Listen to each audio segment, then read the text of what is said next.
Voilà. Merci beaucoup. Merci. Alors, bonsoir. Je dis bonsoir parce qu'on a commencé à enregistrer. Délicieux. C'est très bon. Délicieux. Pas mal. Alors, on va parler de la paracha de, enfin, si on arrive entre deux bouchées, la paracha de Korach. Korach. Donc, la semaine dernière, c'était la paracha de Shelach Lecha. Et cette semaine, c'est Korach. Korach. Alors, on connaît l'histoire de Korach, n'est-ce pas? Voilà, celui qui voulait.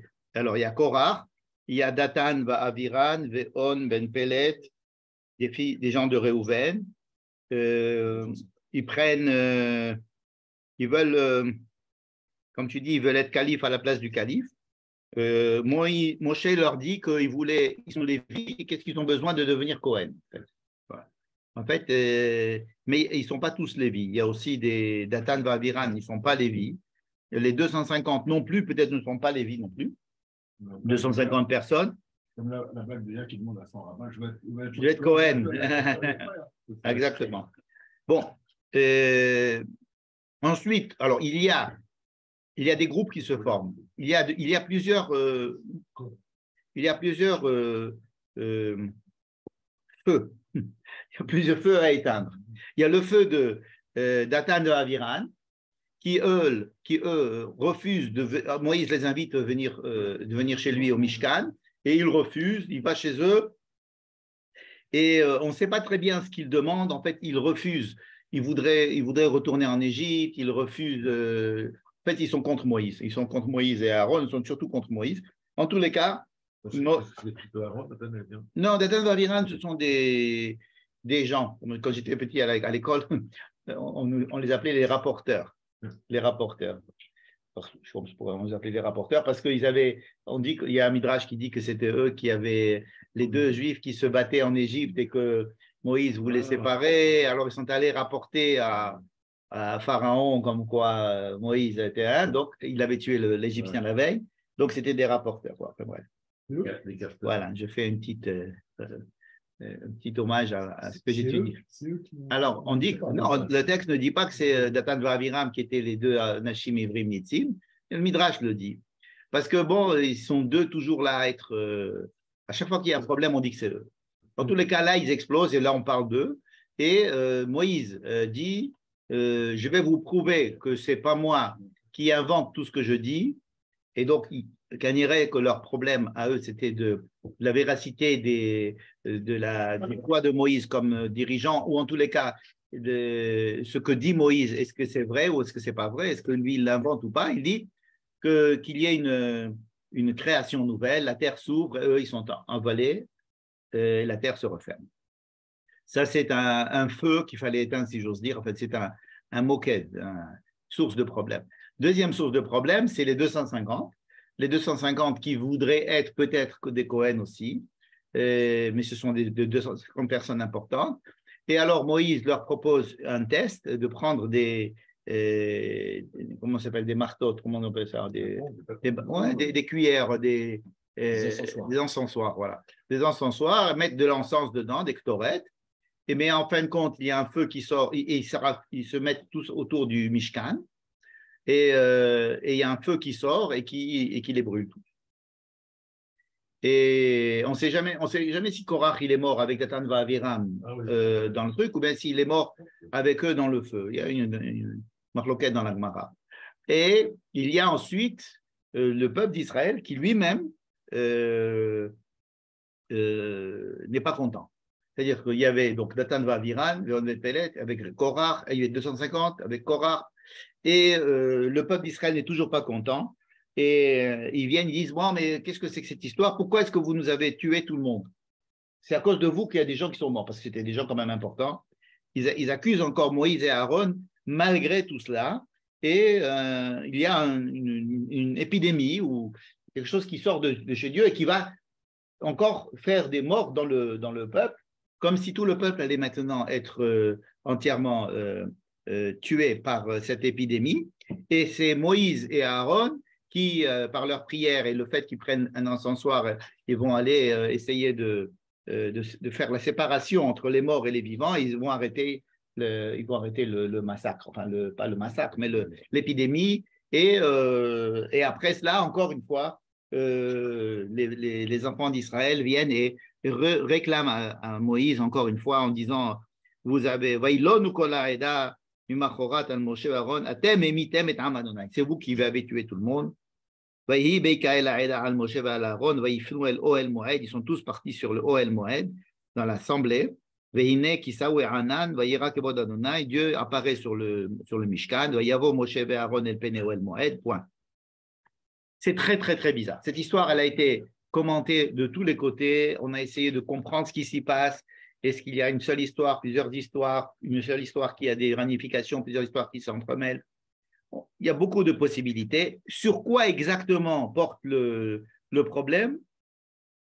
On ne sait pas trop, parce qu'on parle beaucoup plus des conséquences de la révolte que des raisons de la révolte. Alors, il y a quelques phrases. Nous sommes tous saints. Et pourquoi est-ce que vous vous mettez au-dessus du peuple? Donc, on a l'impression que c'est contre la hiérarchie, en fait. Mais Moïse ne va pas aller leur argumenter, argument contre argument. Ou alors, si ça se fait, c'est pour essayer de comprendre un peu ce qui se passe, pour savoir qu'est-ce que Moïse dit d'eux, pour savoir ce qu'eux ont dit de lui. C'est pas très clair. Que Moïse il avait un doute aussi, qu'il voulait que Dieu intervienne pour tout. Je ne pense pas que Moïse ait eu un doute. Je ne pense pas. C'est une histoire qui est encore plus longue, qui donne plus de détails dans les conséquences de la révolte que dans la révolte. C'est ça que je voudrais dire. C'est-à-dire que ce n'est pas une discussion entre Tournus Rufus et Rabbi Akiva en disant voilà, voilà mon argument, voilà ton argument, voilà mon argument, etc. Et on dit, ça ne se passe pas comme aussi simplement. C'est beaucoup plus balagan comme ça. En tous les cas, il y a beaucoup de morts, beaucoup de choses très tragiques. Et le peuple, par 2 fois, réagit sans qu'on lui réponde. Hein, ce que je viens de vous lire, par exemple, l'histoire finit par les versets que je viens de vous lire, où le peuple entier est en train de dire « Qu'est-ce que vous faites? Pourquoi vous avez tué tout le monde ?» Mais il voit bien que les miracles sont faits, la terre s'ouvre, et donc tout le monde voit, Moïse dit « Vous allez voir ce qu'ils allez voir », et paf, ça s'ouvre. Hein. Ensuite, il y a le feu qui descend, qui sort du Mishkan et qui brûle tout le monde. Donc, on voit bien que c'est des choses ce sont des miracles, ou ce sont des interventions divines, etc. Donc, il n'y a pas on n'est pas là à essayer de prouver quelque chose, puisque les preuves sont là. Bref, c'est très, très, très, très bizarre. Le premier point que je voudrais donc dire, c'est que les conséquences de la révolte sont plus détaillées que la révolte elle-même. Deuxième point, c'est que juste après, il va y avoir une série de lois qui sont relatives au Cohen et au Lévi. Alors au Cohen, on va leur dire, voilà votre fonction, voilà ce qui vous est dû. Ça veut dire que, par exemple, la semaine dernière, on avait dit qu'il fallait prélever la chala, vous vous rappelez? Mais on n'avait pas dit à qui on l'a donné. On l'a donné à Dieu. La trouma, tout ça, non, on va dire que c'est au Cohen. Vous avez droit à ça, vous avez droit à ça, vous avez droit à ça. Et les Lévis, on va les prendre et on va leur donner leur fonction. Les Lévis vont entrer en fonction. Ils vont avoir, disons, 2 fonctions en gros. Une fonction, ça va être de protéger le Mishkan de l'accès des enfants d'Israël vers le Mishkan. Et on va savoir plus tard aussi qu'ils vont chanter. Vous savez qu'ils ont des instruments. Donc, ils sont shoharim et meshorerim. En hébreu, ça rime. Et puis, alors, on va dire aux Lévis aussi qu'est-ce qu'on doit leur donner, qu'est-ce que le peuple doit leur donner aux Lévis, qu'est-ce que les Lévis doivent donner au Cohen. Bref, plein de lois qui ont trait au Cohen et au Lévi, comme si la paracha voulait. Il y a eu une révolte contre la hiérarchie. Et bien, non seulement on éteint la révolte en coupant les têtes, si j'ose dire, ça veut dire en enlevant en tuant tous les révoltés, mais en plus on a l'impression qu'on réinstalle la hiérarchie en disant les Cohen c'est les Cohen et les Lévis c'est les Lévis, et voilà les lois des Cohen, voilà les lois des Lévis. D'accord? Donc les lois qui viennent à la fin semblent être des lois qui viennent pour rétablir l'ordre qui a été mis en doute au début de la paracha. C'est l'impression qu'on en a. Et pourtant, je vais poser une question qu'on n'a pas l'habitude de poser. Au début de la paracha, il y a écrit Vaikar Korach ben Yitzhar ben Kehat ben Lévi. Korach, fils de Yitzhar, fils de Kehat, fils de Lévi, a pris. Mais on ne sait pas qu'est-ce qu'il a pris. Alors, ça, c'est une question que tout le monde pose. Qu'est-ce qu'il a pris, Korach? Moi, je pose la question suivante. Quand est-ce que ça s'est passé? Tout simplement. Et vous allez comprendre pourquoi je pose la question. Quand est-ce que cette histoire s'est passée? Parce que toutes les histoires qu'on nous a racontées depuis la moitié de Béalotra, depuis où tout commençait à foutre le camp, vous vous rappelez, on avait dit qu'il y avait une partie de Bamidbar qui était très bien organisée avec le campement, chacun connaissait sa place, Dieu pouvait même sortir du Mishkan et montrer qu'il pouvait utiliser ses services, si j'ose dire, pour résoudre les problèmes intimes dans le campement, que le campement était sain parce qu'il y avait un comportement et on utilisait le Mishkan pour faire installer cette sainteté dans le campement. Mais dès qu'on s'est mis en route, paf, les gens ont commencé à se révolter, on veut du pain, on veut de la viande. Rappelez-vous tout ce qu'on a vu jusqu'à présent. La semaine dernière, on avait envoyé les Meraglim, c'est-à-dire les explorateurs, ce n'était pas formidable non plus. Et il y avait donc eu la décision de rester dans le désert 40 ans, n'est-ce pas? Alors, quand est-ce qu'a lieu notre histoire? Quand a lieu notre histoire? Je propose, je vous donne déjà la solution, je propose que cette histoire a eu lieu au tout début du livre de Bamidbar. C'est-à-dire, le fait qu'à chaque fois que l'on va lire la paracha, je les ai soulignés, mais je ne vais pas vous embêter à les lire, Moïse se trouve dans le Mishkan, il invite tout le monde au Mishkan, venez, ils se mettent tous autour. Tout le monde est autour de tout le monde. Quand il va falloir s'occuper de Datan de Aviram, attention, écartez-vous de là, mettez-vous loin. Tout le monde est autour de tout le monde. Quand on lit la paracha, on a l'impression que tout le monde est là, tout le monde peut venir au Mishkan, tout le monde est là, tout le monde. Alors que si on avait respecté les lois qui disent, toi tu es là, toi tu es là, toi tu ne bouges pas, toi tu es là, tu es au nord, toi tu es au sud, toi tu es les Lévites, toi tu les empêches de venir, etc. Ici, on n'a pas du tout l'impression qu'il y a cette mise en ordre, ni ce respect. À mon avis, il n'y a pas que ça, mais à mon avis, cette histoire-là, ça s'est passé au début du livre de Bamidbar, en tous les cas, pendant qu'ils étaient probablement encore dans le désert du Sinaï. Ils n'avaient pas encore quitté le désert du Sinaï. Et je pense que beaucoup d'autres révoltes que nous avons lues là, qui sont censées se s'être passées après qu'il s'est quitté le désert du Sinaï, se sont passées avant. Et alors, vous allez me dire, pourquoi est-ce que ça a été mis comme ça en ordre, de manière à… Bonsoir. Pourquoi est-ce que ça a été mis en ordre de cette manière pour qu'on donne l'impression que tout a été mis en place et maintenant on raconte tous les problèmes? Alors, comme si on voulait mettre les problèmes d'un côté et les solutions. Les solutions d'abord, enfin, l'ordre et ensuite le désordre. Et je pense qu'il faudrait lire notre paracha, non seulement au début du livre de Bamidbar, mais comme étant la raison pour laquelle la paracha de Bamidbar et de Nassau a été mise en place. C'est-à-dire qu'il n'y a aucune raison qu'on parle ici des Cohen et des Lévi, alors qu'on a déjà parlé des Cohen et des Lévi dans la paracha de Nassau, on a parlé des Lévi surtout, pas des Cohen. Nous, on a parlé des Cohen dans le livre de Vaïkra, mais les Lévi, on en parle beaucoup ici, alors qu'ils ont été ils ont été séparés du peuple, ils ont été élevés par rapport au peuple. On leur a donné leur fonction déjà dans la paracha de Béalotra, dans Nassau évidemment, et aussi un peu dans Bamidbar. Et toute cette mise en place du campement hiérarchisé et bien Messoudar, la raison pour laquelle ça a été fait, une des raisons, c'est ce genre de révolte. Parce que dans Korach, Moshe, il dit bien à Korach, on vous a pourtant bien élevé en tant que Lévi. Oui. Qu'est-ce que tu me demandes? Alors, vous êtes déjà Lévi. Ça veut dire qu'on est déjà à Parashat Bamidbar. Non, on n'est pas. Alors, je ne mets pas exactement le curseur avant Parashat Bamidbar, après. Il s'agit de dire vous êtes déjà des Lévi, c'est vrai. Vous êtes des Lévi, c'est vrai. Mais il ne donne pas encore, il n'y a pas encore une mise en fonction. On attribue les fonctions des Lévi et leurs attributions à la fin de notre paracha, alors que ça devrait être avant. Il y a des choses qui sont un petit peu mélangées, si vous voulez. Il y a des choses qui semblent être postérieures ou antérieures. La raison pour laquelle le campement va être mis de cette manière, la raison pour laquelle les Lévis vont avoir leur fonction, on la trouve chez nous. On la trouve chez nous, dans notre paracha. Ça, c'est un point. Deuxième point. La semaine dernière, c'est super, merci beaucoup. La semaine dernière, lorsque nous avons lu l'histoire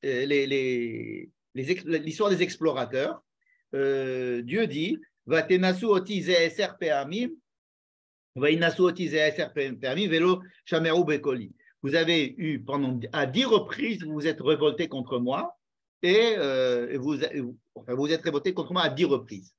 Ça a été dit la semaine dernière chez les explorateurs. On peut pas ne pas faire rentrer dans ces 10 notre paracha. Et il y a eu d'autres après. Tout ce qui a eu comme révolte dans la première et la deuxième année avant leur départ s'est passé, à mon avis, avant les explorateurs. Et la faute des explorateurs, elle signe la fin de tout ce qui va être raconté pendant la première année et demie. Et après, il y a un silence qui va se passer jusqu'à l'année numéro 38 ou 39, qu'on va voir la semaine prochaine. Et je voudrais placer cette paracha chronologiquement avant. Donc, tu as dit qu'à l'époque, les deux nouns remplacés, c'était avant les nouns, tout allait bien, et après les nouns, tout va mal. Alors, quand on dit avant les nouns, tout allait bien, après les nouns, tout va pas bien, dans le texte. Mais est-ce que chronologiquement, ça s'est passé comme ça? Je prétends que non. Que chronologiquement, comment ça s'est passé? Vous allez voir, ce n'est pas simplement une proposition comme ça.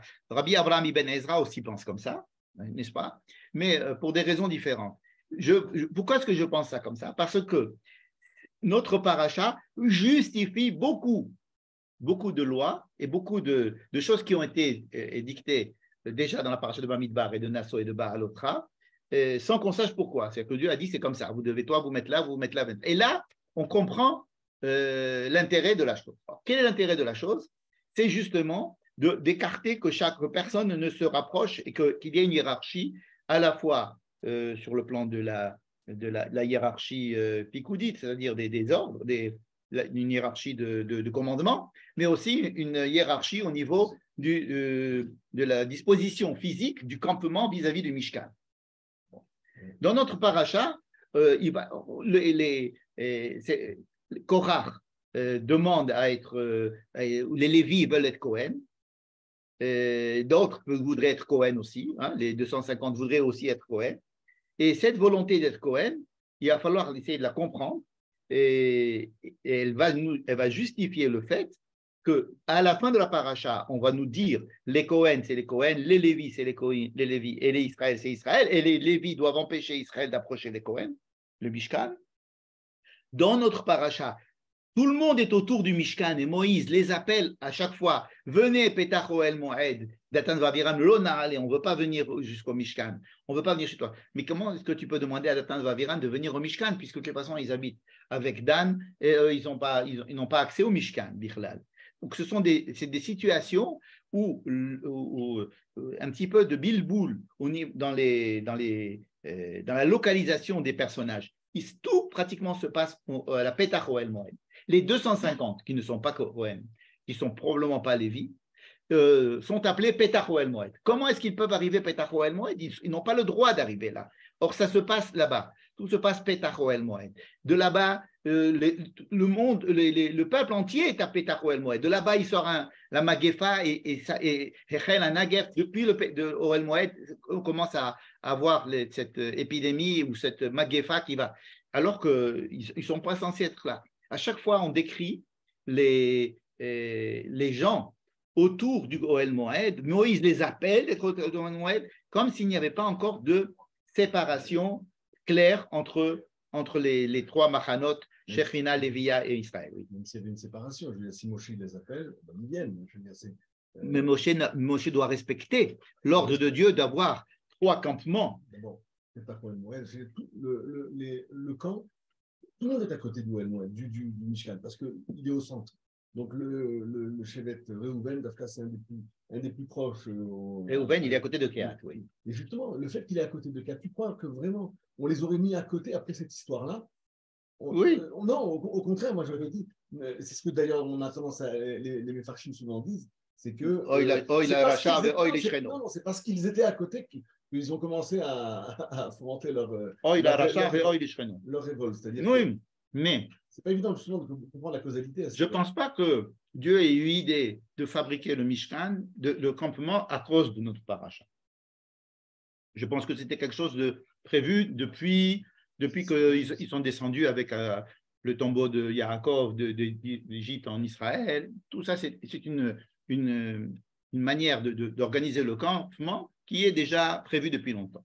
Mais cette insistance pour dire que les Lévis doivent absolument empêcher l'accès au Mishkan de la part du peuple et qu'eux-mêmes doivent se mettre autour du Mishkan, mais qui ne doivent pas servir dans le Mishkan, choses qui sont rappelées dans notre paracha, c'est anachronique. Ça ne se passe pas maintenant, ça s'est passé avant, quelque part avant. C'est-à-dire que c'est quelque chose qui participe de l'organisation et des raisons de l'organisation du campement tel qu'on les a vus au début du Sefer Bamidbar.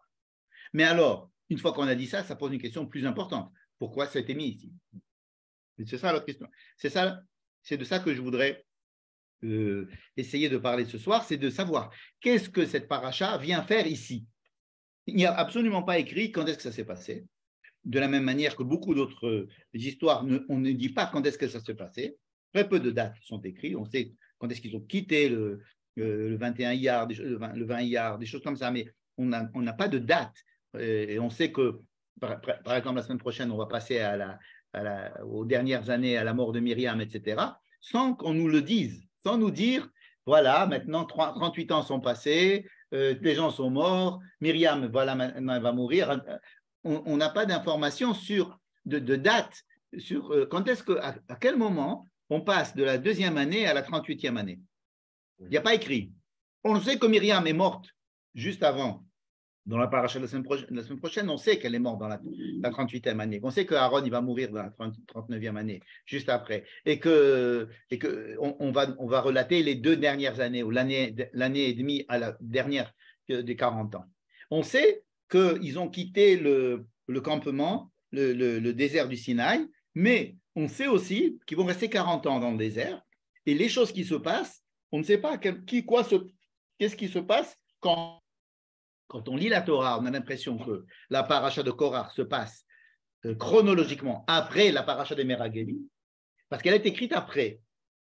Et Ramban dit que ça s'est passé après, parce que vous savez, Ramban est extrêmement à cheval sur la chronologie des textes. Il dit que les textes ils ont été écrits dans l'ordre chronologique.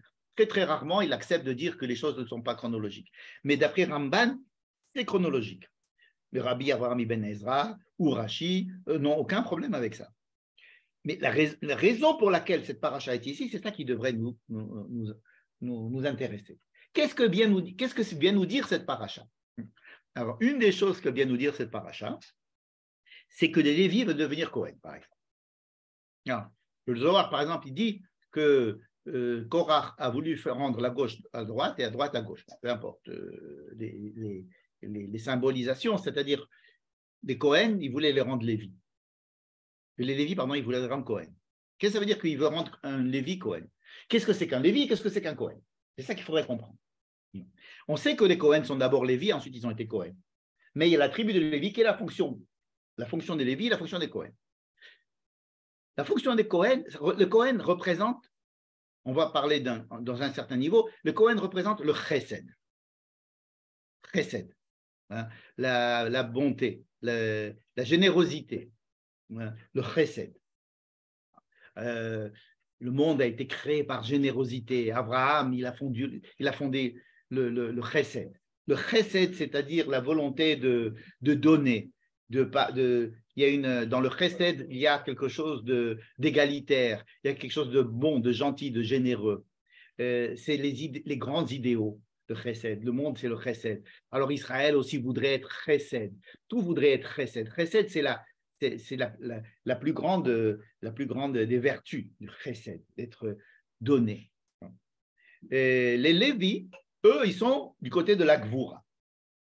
Gvoura, ça veut dire des règles, des limites. On parle par exemple que les Kohen, ils représentent la lumière et les Lévis, ils représentent les Kélim, c'est-à-dire ce qui doit recevoir la lumière. Il semble que ce soit le point principal dont veut parler la paracha. C'est, est-ce que, quand Korach dit on est tous Kohen, ou on est tous Kedoshim, on a l'impression qu'il dit quelque chose de tout à fait vrai, puisque Kedoshim Tiyu, Kikadosh, Mamlechet Kohanim, c'est le but, que vous soyez tous un peuple de prêtres, que vous soyez tous saints, vous êtes mon peuple, Kol Israël, Kedoshim, etc. Donc Dieu est présent parmi tout le monde, donc il idéalise, si vous voulez, l'état dans lequel se trouve le peuple d'Israël, et qu'est-ce qu'il y a quelle est l'erreur en disant ça? Alors, il y a certains qui vont dire, oh, c'est démagogique, il ne pensait pas. Mais prenons-le, il n'y a pas de raison de ne pas le prendre au mot et de voir si c'est un argument, quel est cet argument-là? Il refuse, il voudrait idéaliser l'État et de dire que tout le monde peut être Kohen, tout le monde peut donner la bracha, tout le monde peut être généreux, tout le monde doit être, tout le monde il est beau, tout le monde il est gentil. Alors que les Lévis, la création de la tribu de Lévi, c'est de dire non, on ne peut pas tous servir tous au temple. On ne peut pas tous faire la bracha. On ne peut pas être tous généreux. Généreux, je veux dire totalement généreux. Je veux dire, je veux te donner, je veux être généreux, je veux te donner. Mais pour te donner, il faut que j'ai. Il faut que je sois moi et toi. Il y a des limites. Il faut que je puisse te donner, donc il faut que je te donne. À un moment, et si je te donne tout ce que j'ai, puis après, je n'aurai plus rien à te donner, je ne pourrai plus être généreux. C'est-à-dire que la générosité prise dans son état extrême ne permet pas de survivre. Bien quand on dit Olam Chesed Yibane, Olam Chesed Yibane, on a l'habitude de dire que le monde doit être construit par la générosité. On peut dire que rien, le Chesed ne peut pas construire le monde. Un monde de Chesed doit être construit. Et comment il doit être construit? Par ce qu'on appelle la Gevura. Gevura, c'est-à-dire la justice, les limites, les obligations, tout ce qui embête l'homme en fait. On pourrait, par exemple, parler de grands idéaux, mais de mise en pratique, de la vie réelle. Alors, les Lévis sont là pour être des kélim, c'est-à-dire des récipients suffisamment matériels qui vont recevoir un peu de lumière des Kohen. Et ils vont être représentants du peuple en tant que kélim. Alors, j'essaie de dire cela d'une autre manière. Par exemple, il y a une idée qui est très développée dans le christianisme, que Dieu est bon et que nous sommes tous bons et que nous sommes tous, que la bonté, que tout le monde est charité, que Dieu est charité et qu'il faut être donner, tendre l'autre joue, être bon et la bonté va entraîner la bonté, etc. Et dans le judaïsme, et le christianisme a souvent reproché au judaïsme de s'occuper de choses très matérielles, des petites choses, par exemple, de la circoncision, c'est la circoncision du cœur. Mais les Shabbat, pourquoi mettre tellement d'interdits? Faisons un Shabbat joyeux, festif et uniquement festif, où on va faire la grasse matinée, on va chanter, on va aller à l'heure où on va se lever, on va aller faire la messe en chantant et on va se refaire un bon repas. C'est-à-dire on va enlever tout le côté de la mise dans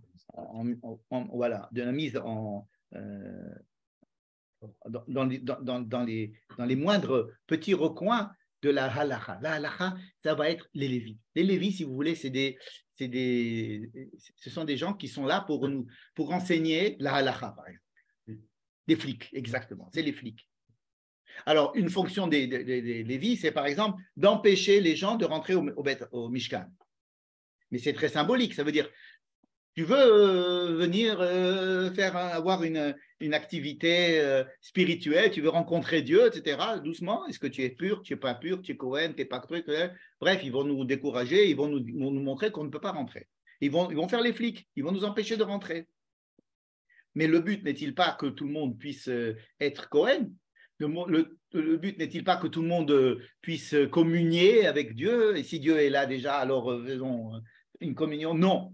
Parce que dans ce monde, c'est un leurre que de vouloir arriver à cet idéal de bonheur et de générosité sans passer par exemple les lois morales. Oui. Voilà, ou bien même d'autres religions. Moi, je voyais dernièrement une émission sur les déviations sexuelles des moines bouddhistes aussi. Oui, ça nous paraît être. Il y a chez les Juifs aussi. Ne croyez pas que. Mais les Juifs en parlent. On parle maintenant. Ça veut dire que si on a tellement de mitzvot, et si on rentre dans un détail tellement précis de chaque chose à faire, c'est parce qu'on a très peur de dire à la personne, tu veux servir Dieu? Alors tu vas servir Dieu. Alors fais de la méditation, va au bord de la mer et sans toi faire partie de la nature et respire, etc. Et chantons, etc. On se méfie beaucoup de ça. On se méfie beaucoup de ça parce que l'homme n'est pas là. L'homme est au contraire vit avec un corps dans un monde et où la manière dont on doit exprimer son amour de Dieu, c'est en donnant de la tzedaka ou en faisant des mitzvot. On a tellement peur de cet attrait de la spiritualité et de l'enthousiasme, de l'engouement pour ces idéaux spirituels très élevés. On a tellement peur qu'on a exagéré dans les mitzvot. Pourquoi tu dis qu'on a peur? La Torah a peur. La religion juive a peur de ça. Pas nous. Nous n'avons pas peur. Nous sommes attirés par ça. C'est-à-dire, la Torah a tellement peur que l'homme se laisse envoûter par cet attrait, un attrait mystique, spirituel, qu'il va arriver au contraire. On savait par exemple le chesed, vous connaissez le mot chesed, hein, l'inceste est appelé chesed. C'est-à-dire que on pourrait, les gens par exemple, à Moloch qui était à Jérusalem, ils avaient une idolâtrie, c'était de faire passer leurs enfants sur des flammes comme ça et de les brûler. Pourquoi? Parce qu'ils étaient prêts à offrir à Dieu ce qu'ils avaient de plus cher, pour montrer. Donc tout ça, ce sont des élans de très grande religiosité, de très grand élan spirituel, mais qui sont à l'encontre même du principe même de la vie et de la morale.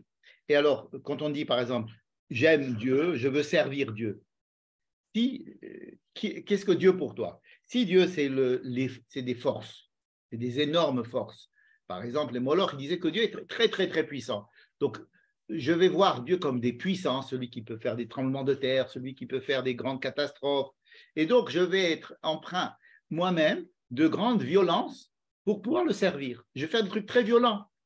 Par contre, si je dis, qu'est-ce que dit le judaïsme? Il dit, tu veux servir Dieu, sers ton prochain. Vois qu'est-ce que tu vas faire. C'est comme quelqu'un qui dirait, moi j'aime beaucoup ma femme. Ok, mais dans les fêtes, qu'est-ce que tu fais pour dire, je l'aime beaucoup? J'aime mon prochain. Ok, mais qu'est-ce que tu fais pour lui? J'aime Dieu, oui, mais qu'est-ce que tu fais dans ta vie journalière? Cette exigence des petites choses et par exemple des interdictions. Shabbat, c'est plein d'interdictions, Shabbat. Alors qu'on pourrait dire que Shabbat, c'est un jour merveilleux, c'est un jour de repos, c'est un jour de... Mais pourtant, il est plein de contraintes, d'interdictions, et on nous rapporte, à chaque fois qu'on va bouger, on nous ramène à ces interdictions. C'est la fonction des Lévites. Les Lévites sont là pour nous empêcher d'être attirés par le désir d'être Kohen. Je ne sais pas si je me suis fait comprendre. On pourrait décliner ça dans plein de domaines. Cette histoire-là la vraie, le sentiment, à mon avis, vrai de Korach, qui voudrait arriver directement à la Kedusha. Ce n'est pas simplement une histoire de hiérarchie, c'est une histoire théologique profonde de savoir comment servir Dieu, comment être des bons êtres humains. Chercher à plaire à Dieu, c'est d'abord faire les mitzvot, c'est-à-dire faire A, B, C et D, voir si tu es moral envers ton ami, et c'est ce qu'ont dit tous les prophètes d'Israël.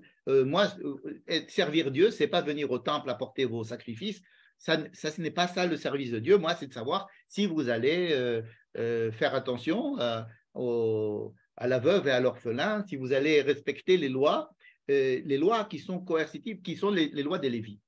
Donc, ce n'est pas pour rien que les Lévites enseignaient la loi. C'était, comme tu dis, des flics et des profs avec une règle, avec un bâton. Tandis que le Cohen, c'est celui qui est de l'autre côté, là, qui est au service de Dieu, le Cohen Gadol, il est très beau, etc. Il a des jolis, des très beaux vêtements, qui sont comme ça idéaux. Alors, pourquoi mettre cette paracha justement ici? La paracha qui va nous dire, faites gaffe, ne soyez pas tous kedoshim. Ou bien, la manière dont on vous demande d'être kedoshim, ce n'est pas la manière d'accès direct. Il va falloir que vous respectiez une distance entre vous et la kedusha, entre vous et le Mishkan. Il faut qu'entre vous et le Kohen, il y ait les Lévis qui vous empêchent d'y accéder.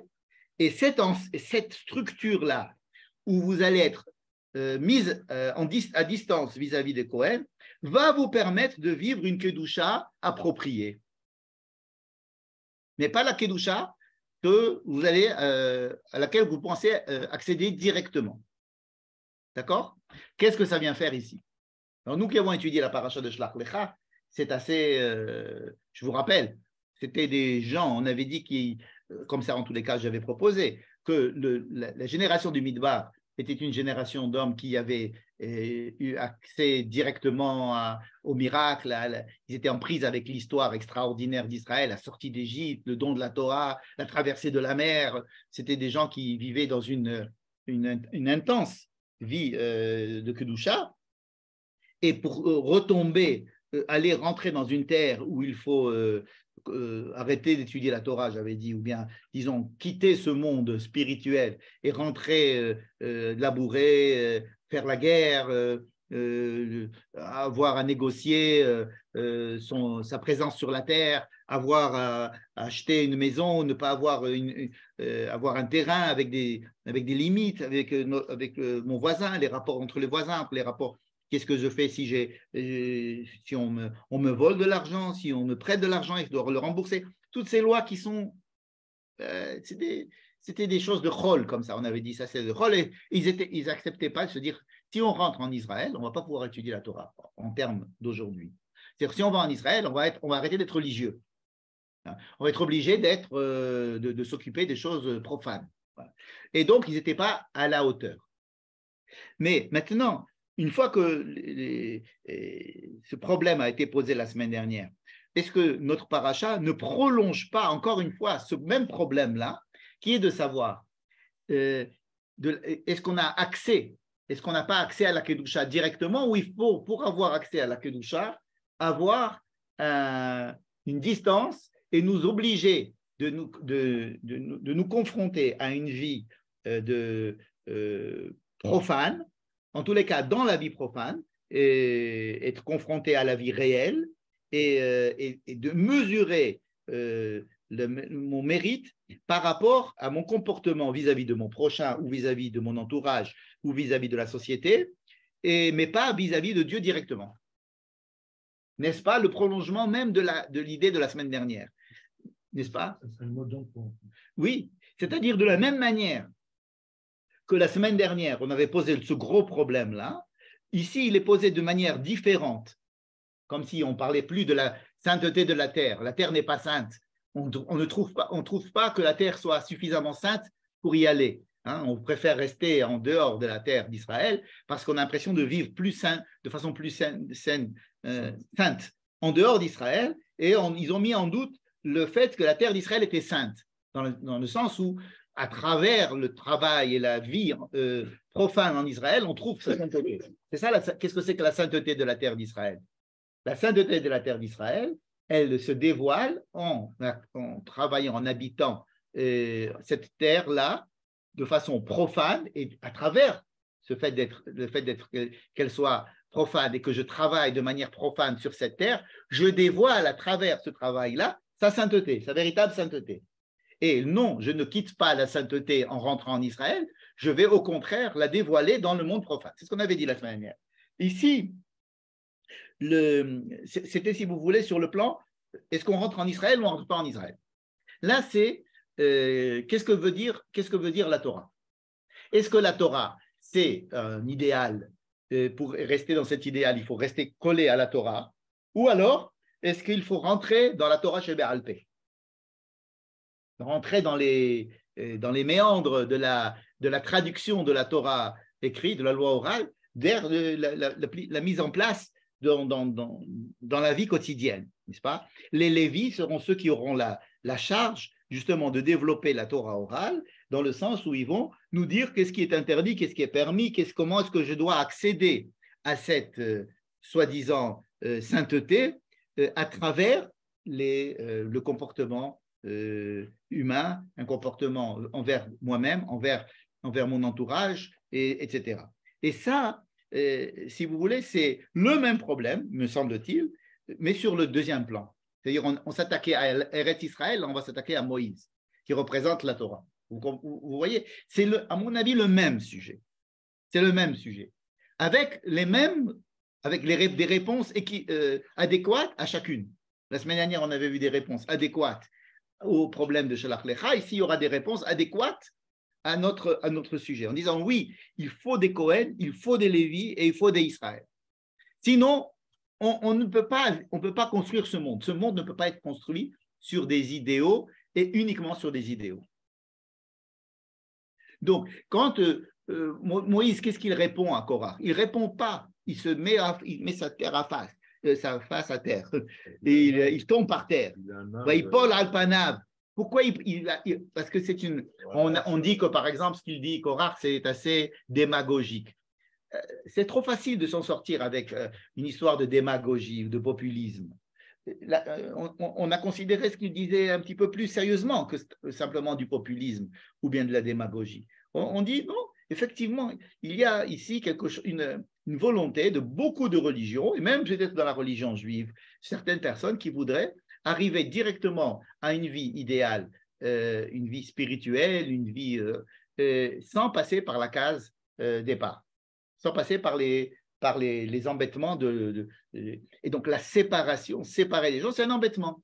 Dire que vous n'avez pas le droit d'accéder au Mishkan, c'est un embêtement. C'est une séparation. Mais encore une fois, le but de la séparation, ce n'est pas de t'interdire la chose parce qu'elle ne te convient pas, c'est pour la découvrir à travers cette distance. Voilà, séparation dans le sens où tu vas être séparé de la chose pour pouvoir t'occuper des choses qui sont terre à terre. J'entendais une histoire dernièrement d'une jeune fille qui était religieuse, mais qui a quitté la religion et qui est en manque de spiritualité et est allée passer un séjour en Inde dans les religions bouddhistes, etc. Et donc, elle a beaucoup été impressionnée par les méditations et par le contact avec la nature. Et puis un jour, elle raconte qu'elle est allée au marché avec son maître, elle était derrière lui, et puis il y a quelqu'un qui a fait tomber son sac d'argent, et le maître a pris le sac d'argent, il l'a mis dans sa poche. Et elle lui a dit, mais attends, mais c'est à monsieur, on sait à qui ça appartient. Il dit non, il était à lui avant, maintenant c'est à moi. Alors elle lui a dit, attends, il y a quelque chose qui ne va pas là. Tous les jolis principes il faut que voir si ça marche sur le plan, parce qu'elle était pétrie de morale et de se dire à Shabbat Aveda, c'est la première des règles, c'est pas la peine d'être moine pour comprendre ça ou d'être rabbin. Le type, il a fait tomber son truc, tu le ramènes. La morale, les premières, donc elle a quitté elle a quitté tout cet environnement alors qu'elle se sentait très bien pour la première fois de sa vie, elle se sentait tranquille, en harmonie avec la nature, avec le monde, etc. Et puis quand elle a vu que ça contredisait des règles morales de base, elle s'est dit, il y a quelque chose qui ne va pas là. Quelque chose qui ne va pas. Donc elle a rebroussé chemin et elle est revenue. Elle est revenue de là-bas et donc elle raconte cette histoire comme ça parce que c'est quelque chose d'assez caractéristique de tous les idéaux. Regardez par exemple ce qui s'est passé en Allemagne ou ce qui s'est passé dans beaucoup d'autres pays où des idéaux de culture et d'élévation artistique et des choses, des fois ça peut mener à des exactions. Donc, quand je disais, on a peur de ça, on a peur des grands idéaux où on va aller trop vite, très haut, et on va perdre pied, et l'essentiel, on ne va pas le faire. Donc, au lieu d'aller, quelqu'un qui va faire un beau discours, on va le voir en sortant comment il va se comporter avec le mendiant ou comment il va se comporter avec son prochain, etc. Parce que c'est là les beaux discours, mais c'est la fameuse discussion qu'il y a entre les chassidim et les litaïm. Hein, les chassidim, disons, écoutez, nous sommes arrivés à une époque où il faut dévoiler les secrets de la Torah, nous allons lire le Zohar, nous allons lire ce qu'a dit le Harizal, et on va découvrir les grands principes, on va chanter, on va boire de la vodka, etc. Et en quoi est-ce que ça gênait beaucoup les mitnagdim? En disant, vous êtes en train de décoller, de faire un petit peu ce que fait Korach, de vous décoller de la réalité, et vous risquez donc de perdre pied. Hein. Et donc, il y a toujours cette ambivalence, ces deux côtés qui nous tirent l'un vers, oui, mais alors, être comme ça, appliquer les lois une après l'autre, sans sens profond, sans étudier, sans être attiré par quelque chose, l'homme ne peut pas supporter. Mais de l'autre côté, l'homme qui veut partir dans les grandes idéaux, les grands principes, les jolis discours et les belles intentions, il peut se détacher de la vie réelle, n'est-ce pas? Donc, ce n'est pas une paracha qui, me semble-t-il, est dichotomique où on va nous dire, attention, il y a des gentils et des méchants, parce que c'est toujours facile de lire la paracha en disant, il y avait des méchants, ils sont morts, on passe à autre chose. Ce n'est pas aussi simple que ça. C'est que si on lit la Torah comme ça, on est méphas fessim, on rate beaucoup de choses. Beaucoup de choses. Donc, une des manières de lire la paracha, c'est de se dire que justement, ça nous explique pourquoi est-ce que la première partie de Bamidbar a été fabriquée de cette manière. Alors, est-ce que c'était bidiouk avant, après, peu importe, mais ça remet en cause, si vous voulez, ce que la première partie de Bamidbar nous a dit. Vous devez mettre ici les trucs, les Cohen, les Lévi, Israël, et il y a des lois de pureté, d'impureté, etc. Et alors, on se disait, pourquoi pas? Ça paraît joli, ça paraît beau. Si on prend une photo aérienne avec un drone, on a l'impression que le campement d'Israël est bien organisé, ça fait beau. Mais ici, justement, on se dit quel est le problème, le problème le plus profond que cette mise en place est venue préserver. Et ce n'est pas simplement la mise en place physique, mais c'est la mise en place, on va dire, de toute la halakha. De toute la halakha. Je suis d'accord avec ce que tu dis, mais ce que je ne comprends pas, c'est que si c'était passé avant, mis avant, ça expliquait bien chronologiquement pourquoi on est en place. D'accord. Alors, pourquoi est-ce que c'est mis maintenant? Pourquoi est-ce que les problèmes ont été décrits après?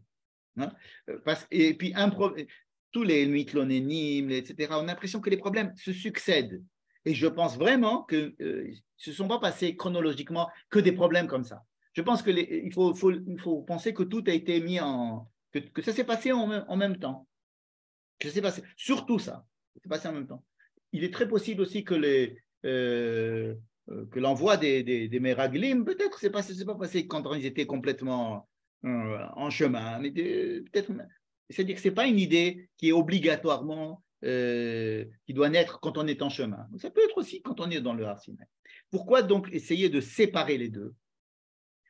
Pourquoi est-ce que sur le plan didactique, la Torah a préféré de nous décrire un système et ensuite de nous prouver que ce système était le bon?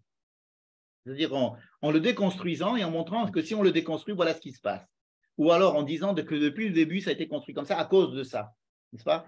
Pour donner les justifications. Pourquoi avoir mis tous les problèmes d'un côté et les solutions au début? On aurait pu voir l'inverse. On aurait pu voir tous les problèmes, ensuite avoir les deux nouns et nous dire, bon, ben voilà, Dieu a décidé de faire du seder. Ce qui se passe dans notre paracha. Dans notre paracha, il y a un petit peu ça. Il y a les problèmes et les solutions, n'est-ce pas? Mais les problèmes et les solutions, elles auraient pu être déjà mises avant. Pourquoi mettre les choses comme ça? Peut-être pour nous dire, on ne va jamais vous donner on ne va jamais vous expliquer les lois. Quand on va vous dire, mets les téphilines, on ne va pas te dire pourquoi tu vas mettre les téphilines. On va dire, mets les téphilines. On va te dire, fais Shabbat. On ne va jamais t'expliquer pourquoi. Fais Shabbat. Un jour, tu comprendras pourquoi peut-être. Mais on va te dire, fais le mitzvot. Pourquoi? On ne te donne pas de raison. C'est après, quand on grandit et qu'on s'est révolté des fois, contre ces lois, ou qu'on se dit, mais j'en ai marre, et pourquoi, etc., et qu'on essaye de faire le contraire, et alors on se rend compte de la justification des choses. C'est-à-dire que la Torah, me semble-t-il, ne procède pas par je vais vous expliquer pourquoi est-ce que je vais vous donner les lois, pourquoi est-ce que je vais fabriquer le campement comme ça, et ensuite, regardez, vous voyez, il y a des problèmes, donc on va les résoudre, ces problèmes, en faisant ça comme ça, comme ça. C'est-à-dire qu'on ne va pas m'expliquer les choses de façon logique. Il y a un problème, donc il y a une solution. Parce que si c'était comme ça, on demanderait à chaque fois, dis-moi pourquoi, donc fais-moi sentir le problème, après je comprendrai très bien pourquoi il faudrait faire comme ça. C'est fait de façon inverse, à mon avis, parce que c'est la pédagogie de la Torah. Nous dire d'abord, tu reçois la Torah. D'abord, tu acceptes les mitzvot. C'est-à-dire que ça fait partie, si vous voulez, de l'enseignement lui-même.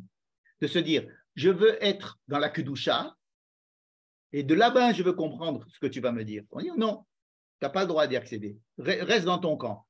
Mais tu m'as dit qu'il fallait servir Dieu, que Dieu est parmi moi, parmi nous, et que Dieu est à l'intérieur de moi. Non. Le Am Israël, c'est Am Kohanim, Vegaoy Kadosh, Mamlechet Kohanim, Vegaoy Kadosh. Alors, elle dit, non, il n'y a que les Kohen. Pourquoi? Comme ça. Et les Lévis vont t'empêcher d'y aller. Et toi, tu vas être empêché d'y aller. Okay. Et alors, de cette distance-là, et de cet écart-là, et de cette acceptation a priori de cet ordre qui nous a été ordonné au début de Bamidbar, à partir du moment où tu l'acceptes, alors tu peux accéder, si tu veux, à comprendre quels pourraient être les problèmes quand ils vont avoir lieu et tu vas comprendre la justification des choses. C'est-à-dire que nous donner, à commencer par la deuxième partie de Bamidbar, avant la première partie de Bamidbar, ça pourrait nous apprendre de dire, d'abord je t'explique pourquoi, puis après je te dirai quoi faire. Nishma vena assez, si vous voulez. C'est-à-dire que ça fait partie de la chose elle-même. Donc oui, il y a une frustration, surtout pour des gens logiques et des gens analytiques comme nous, de nous dire, et comprenons les choses avant de les faire. Essayons de voir où je vais quand je vais faire ces choses-là, vers quoi ça va m'attirer. Alors qu'on est juif, on est à l'intérieur du peuple juif sans avoir eu un stage où on a décidé ou pas décidé de faire partie de ce peuple. C'est-à-dire que on est a priori juif. On est né comme ça, c'est une donnée. Ça ne devrait pas être comme ça aussi. On devrait devoir avoir une période de la vie ou un certain âge où on va décider si vraiment ça nous convient. Ça ne nous convient pas d'être juif, n'est-ce pas? Alors, ce n'est pas comme ça. On nous rentre dans le bain directement en nous disant c'est comme ça. Et ensuite, ça fait partie de la chose elle-même, comprenez? Quelqu'un qui va chercher une spiritualité, il va tout de suite ressentir un bien-être en faisant de la méditation ou bien être comme ça en harmonie. Alors, à partir de cette ambiance harmonieuse, à partir de cette belle sensation, de cette sensation de calme, alors après, je vais commencer à adhérer à une spiritualité. Et là, on nous dit non, on ne te donne pas de bonnes sensations, de rien du tout. On te coupe le zizi et il fait ah oui, bravo, tu es juif. Ça veut dire que ça va à l'encontre justement de cet attrait de la spiritualité qui va m'amener à faire ce décalage. Parce que ça ne sera jamais un décalage si j'ai commencé par l'attrait à la spiritualité. Ce ne sera jamais un vrai décalage. Pour que ce soit un vrai décalage, il faut qu'on me mette déjà en décalage, qu'on me mette déjà en position de décalage, en position de manque, en position de frustration, en position où je dois faire des choses que je ne comprends pas sans arrêt. Et ensuite, peut-être que tu arriveras à, mais pas l'inverse. Par exemple, Korach, lorsqu'il vous connaissez une des explications que les rabbins ont expliqué Korach, c'est juste après la paracha de Tzitzit. Vous savez, la dernière paracha chez le Tzitzit, la paracha de Shelach Lecha, c'est-à-dire d'avoir un petit fil de bleu ciel qui va te permettre, lorsque tu vas être dans ton champ, que tu vas travailler, quand tu vas avoir des relations, de te rappeler un petit peu de cette spiritualité, de ton rattachement à la royauté ou à la kedusha. Mais on le met dans son habit en général, on va travailler. C'est pas à la base, le talit, c'est pas pour aller faire la prière qu'on met un talit. C'est un talit que tu mets pour aller travailler, n'est-ce pas? Maintenant, Korach vient d'après le Midrash et il dit il a mis un talit entièrement trélette. Et il a dit si tous les fils de mon talit, ils sont tous bleu ciel, est-ce que j'ai besoin quand même d'avoir un petit fil qui va me rappeler le bleu ciel, qui va me rappeler l'infini, l'immensité de la mer et l'immensité du ciel et le fait et le côté infini de Dieu, etc. Et donc que je suis rattaché au cosmos. Je suis entièrement bleu ciel. Est-ce que tu me demandes quand même de mettre un petit fil comme ça? Si je me suis bien expliqué, c'est exactement la même chose qu'on a dit. C'est-à-dire que si je suis déjà dans l'idéal, est-ce que j'ai besoin de faire des mitzvot? J'aime Dieu, donc moi ça va, pas besoin de faire des mitzvot. Je suis juif, ou bien j'aime Israël, je n'ai pas besoin d'aller en Israël, j'aime Israël. Ou j'aime ma femme. Bon, pas besoin de lui être tellement fidèle, je l'aime. Vraiment je l'aime. Et je lui ai dit, et je le sais, je l'aime. Bon, si je suis infidèle, c'est pour d'autres raisons d'ordre pratique ou d'ordre conjoncturel, mais j'aime ma femme. Ou j'aime mon ami. Bon, alors, en ce moment, je ne peux pas lui prêter, je ne peux pas lui donner, je ne peux pas l'aider en ce moment. Je ne veux pas l'aider. Je peux pas l'aider. J'ai pas le temps. Mais je l'aime. J'ai dit que c'était mon ami. Mais est-ce que tu as prouvé ton amitié? Est-ce que tu prouves ton amour? Est-ce que tu rentres dans le détail de la manière de mettre en place ces grands idéaux? On préfère ne pas avoir des grands idéaux, mais de faire les. C'est comme ça que les Juifs, ils ont toujours vécu. Jusqu'à notre génération, on essaye tous de comprendre et d'étudier et de faire du genre, on comprend. Hein. Mais pendant des milliers d'années, on a tous été juifs parce qu'on était juifs. On a fait ce qu'il fallait parce qu'il fallait faire ce qu'il fallait. Hein. Il n'y a qu'aujourd'hui, aujourd'hui, je parle peut-être des 100 ou 150 dernières années, où on a commencé à étudier, à comprendre, à essayer de donner des conférences, on passe, n'est-ce pas, pour essayer de comprendre. Oui, encore une fois, on a toujours eu peur de ça. Le judaïsme a toujours eu peur de ça. Est-ce que tu ne vas pas te déconnecter des mitzvot en essayant de te connecter au sens profond des choses? Tu te connais le sens profond des choses, tu te dis, bon, maintenant ça va, j'ai compris le sens profond des choses, donc je vais laisser tomber la chose. Hein, c'est pas le mitzvah d'étudier. Il y a des religions. Non, je ne veux pas dire ça. Non, je ne veux pas dire d'étudier. Je dis cet engouement. Je veux dire l'engouement d'étudier, d'approfondir, de philosopher, d'essayer de trouver le sens des choses. C'est ça, c'est une certaine manière d'étudier. Beaucoup de gens considèrent l'étude comme étudier la technique. Oh, non. Oui, mais c'est comme ça que… Oui, mais des chidouches techniques. Ça veut dire, dis-moi, dans ce cas-là, qu'est-ce que je fais? Alors, je parle de l'étude moderne, d'essayer de comprendre le sens profond des choses. Le chassidim a beaucoup contribué à ça. L'étude du Zohar, l'étude des Mefarshim et le Maharal, c'est-à-dire d'essayer de philosopher, de comprendre, d'essayer de comprendre le sens des choses. On est arrivé peut-être au moment à un degré où, effectivement, on peut accéder à ce genre de choses. Mais le danger, c'est de se décoller de la base. Voilà. C'est de se décoller de la base. C'est de ça dont cette paracha me semble. Et ça me semble rester tout à fait dans le sujet du Kodesh et du Chol. À savoir que pour qu'il y ait du Kodesh, il faut qu'il y ait du Chol. Et pour qu'il y ait du Chol, il faut qu'il y ait du Kodesh. Tout simplement. on peut dire la même chose dans toutes les parachiotes. La même idée revient, surtout dans nos parachiotes. Comprenez? Donc, elle, à mon avis, tout ça fait sa place justement maintenant. On rentre pas en Israël, pourquoi? Parce que là-bas, c'est du Chol et nous, on est Kodesh. Et alors, on voudrait être directement Kodesh. Alors, on ne va pas en Israël.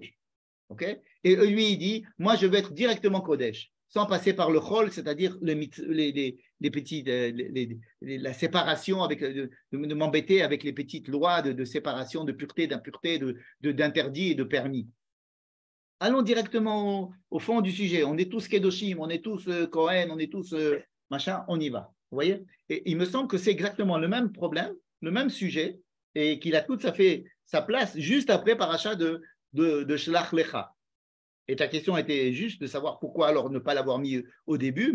Il me semble que ça justifie justement le sujet qu'on est en train de traiter. D'abord, on te dit comment est-ce qu'il faut être mis en place, et ensuite, tu vas voir que les problèmes vont se mettre, et alors que je te remets en place. Je te remets en place. Et je t'explique pourquoi est-ce qu'il faut que tu te remettes en place. Parce que tu as bien vu les problèmes. La terre s'ouvre et tu rentres dedans. C'est quelque chose de terrible. La terre qui s'ouvre et tu rentres dedans. Qu'est-ce que c'est que cette histoire? C'est-à-dire qu'il n'y a plus de raison d'être sur la terre à partir du moment où tu veux directement être au ciel. La Torah, elle est du ciel, et la Torah écrite vient du ciel, et nous, on est sur la terre. Donc, il n'est pas question qu'on aille directement au ciel. Il faut qu'on vive sur la terre. Voilà, l'Oba Shamaim. Exactement. Nous sommes donc sur terre. Et être sur terre, la terre d'Israël, ou être sur terre, la terre dans laquelle on donne les lois, c'est, à mon avis, le sens de ces deux parachutes, de Shelach Lecha et de Korah. D'accord? Voilà l'idée que je voulais vous exprimer.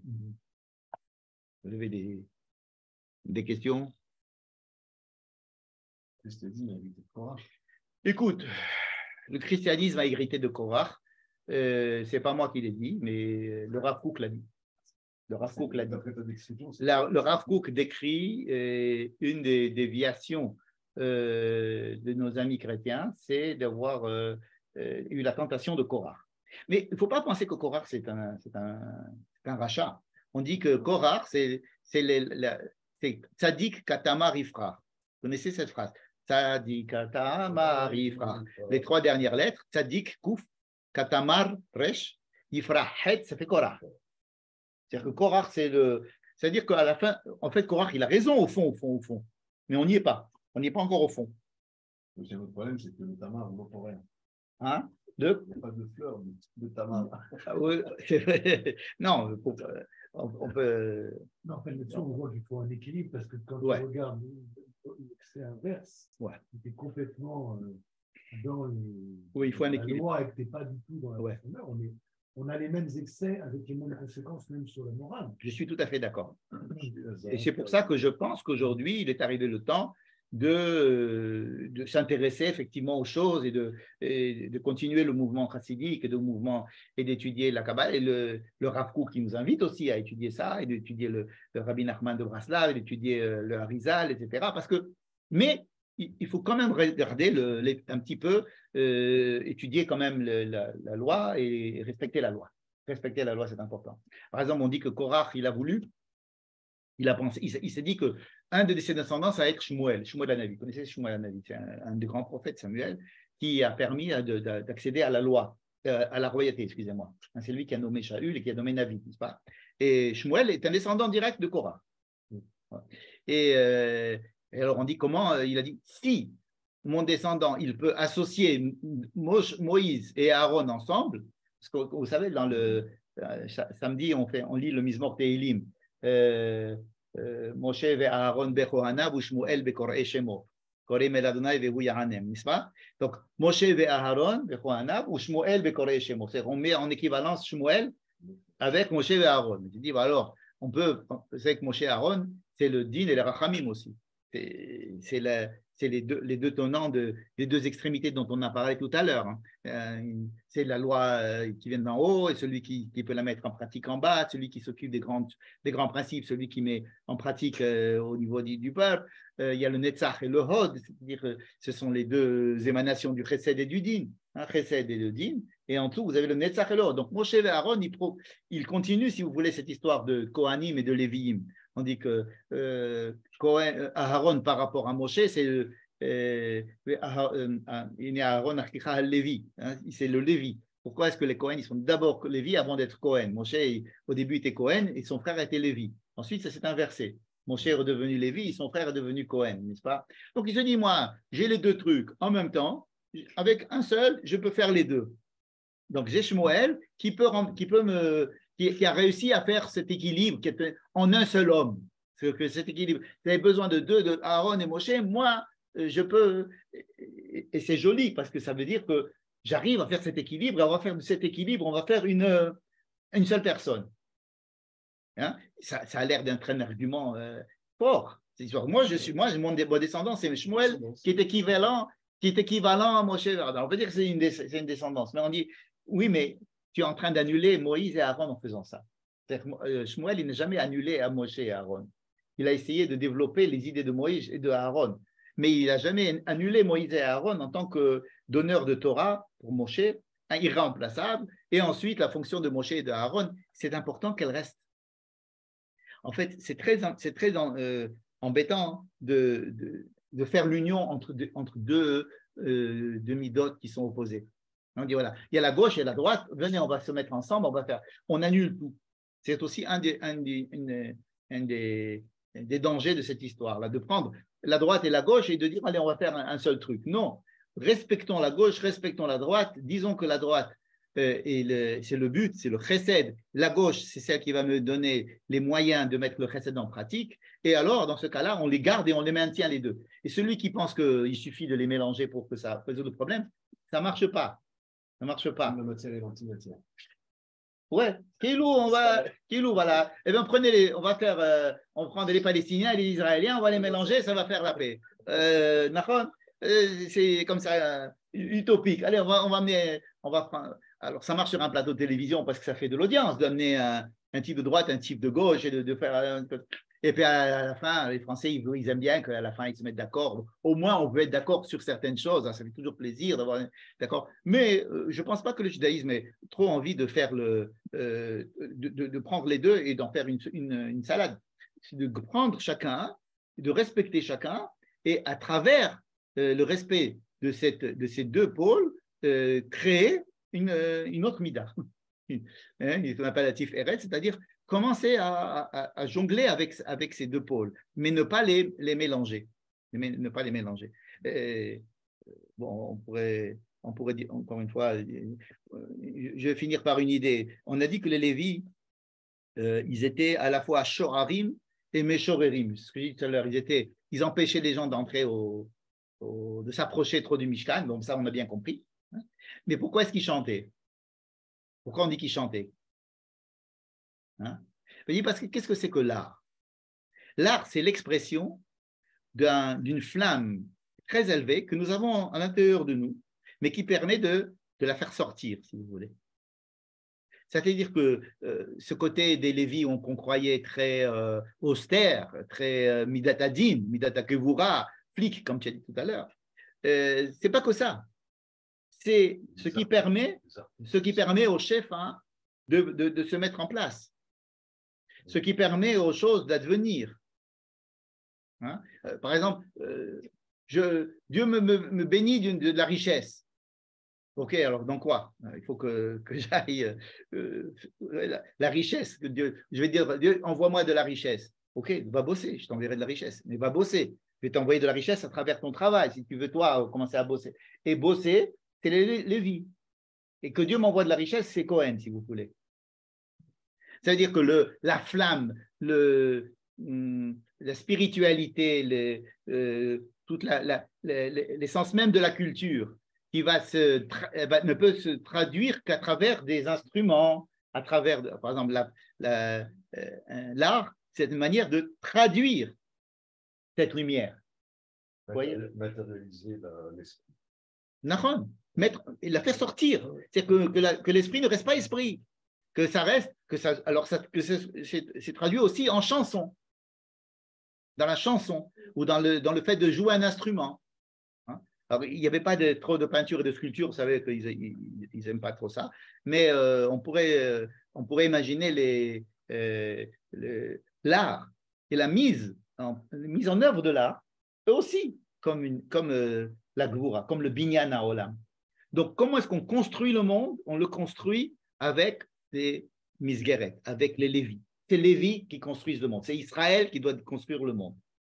Les Cohen sont là, laissés à distance, et qui nous inspirent, qui nous bénissent. Mais nous n'avons pas à supprimer cette différence ontologique qu'il y a entre le ciel et la terre.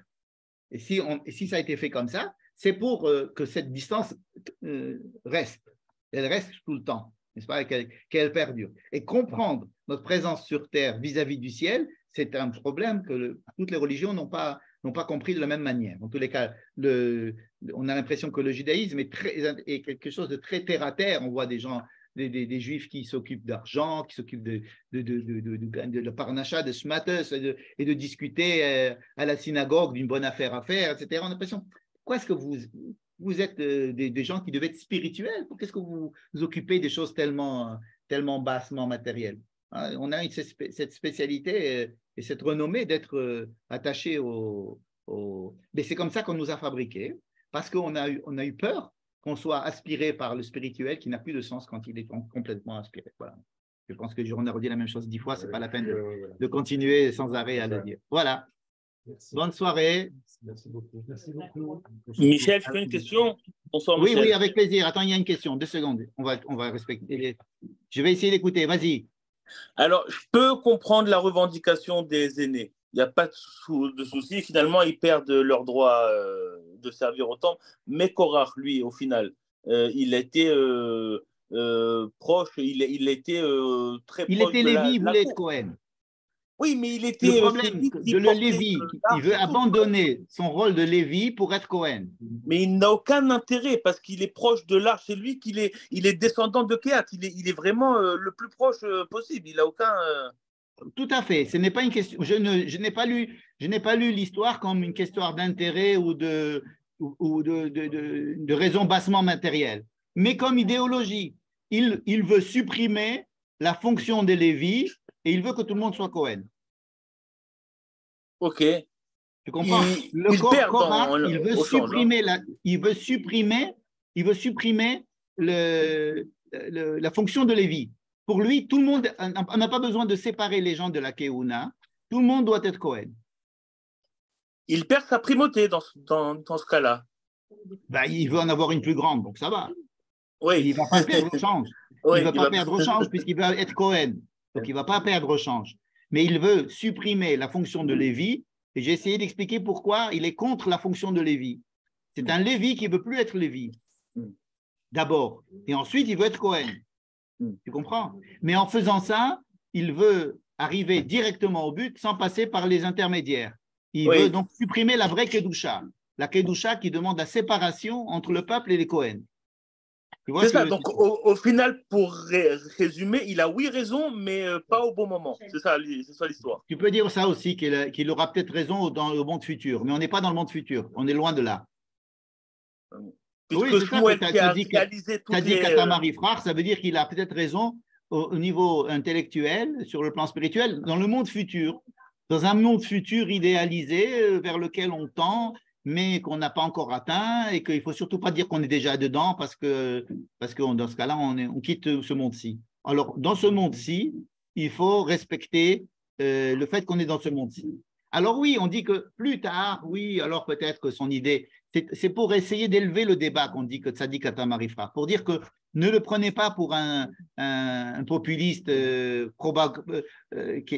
veut faire de la propagande comme ça pour être élu. C'est pas aussi simple que ça. Et donc, on me dit Tzadik Atam Arifra, ça veut dire prenez son argument comme un argument valable. C'est un argument d'ailleurs qui est tenu par beaucoup de religions jusqu'à aujourd'hui, et même certains juifs aujourd'hui aussi. Toi-même, tu as pris l'exemple de Shmuel. De vouloir arriver au nirvana sans passer par la halacha. Mais Shmuel, il a réussi. Tu l'as même cité. Il a réussi à réunir toutes les fonctions dans ce monde-ci. Il n'avait pas eu besoin d'attendre. Écoute, Shmuel, c'est pas Korach. Celui qui va réussir, qui va transformer l'essai, si j'ose dire. Bonsoir. celui qui va réussir à faire ce que Korach n'a pas réussi, c'est plutôt Pinchas. Parce que Pinchas, c'est un Lévi qui va recevoir la Kehuna. Lui, il va recevoir, Pinchas à la base, il est Lévi, il n'est pas Cohen, et par son action, il va devenir Cohen. Alors là, Pinchas, c'est quelqu'un qui a réussi là où Korach a échoué. C'est parce qu'il va s'y prendre de manière totalement différente. Et je ne dirais pas que c'est Shmuel qui va réussir là où Korach a échoué, c'est Pinchas qui va réussir là où Korach a échoué, mais ça, on l'étudiera dans Pinchas. Merci beaucoup, Michel. Merci beaucoup. Merci à vous, à bientôt. Bonne soirée, Michel. Merci. Bonne soirée. Au revoir.